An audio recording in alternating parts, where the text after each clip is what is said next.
భోజనానికి ముందు తప్పకుండా ప్రతి ఒక్కరూ కాళ్ళు చేతులు శుభ్రంగా కడుక్కోవాలి. తడి కాళ్ళను తుడుచుకొని భోజనానికి కూర్చోవాలి. ఎంగిలి పదార్థాలు ఎవరికి పెట్టరాదు, చాలా దోషం, చాలా పాపం కూడా. అన్నపు పాత్రలో నేతి గిన్నెను పెట్టి నేతిని కాచడం చేయరాదు. మెతుకులు నేతిలో పడరాదు. భోజనం చేస్తున్నప్పుడు మధ్యలో లేవకూడదు. ఎంగిలి చేతితో ఏ పదార్థాన్ని చూపించకూడదు, తాకరాదు. సొట్టలు ఉన్న కంచంలో, విరిగిన కంచంలో భోజనం చేయకూడదు. నిలబడి అన్నం తినకూడదు. కోపంగా ఉన్నప్పుడు భోజనానికి కూర్చోకూడదు. అన్నం తింటున్నప్పుడు వంట బాగోలేదని దూషించడం చెయ్యరాదు. మాడిన అన్నాన్ని నివేదించరాదు, అంటే ఎవరికి పెట్టకూడదు.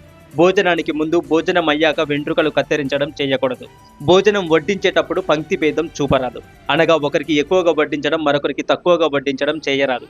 భోజనం చేస్తున్నప్పుడు తింటున్న పదార్థాలలో వెంట్రుకలు, పురుగులు వస్తే తక్షణమే ఆ భోజనాన్ని విడిచిపెట్టాలి.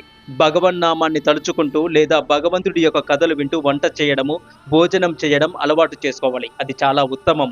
ఏదైనా దీక్షలో ఉన్న వారిని ఎక్కువగా తినమని బలవంత పెట్టరాదు. గిన్నె మొత్తం ఊడ్చుకొని తినరాదు, నాకరాదు.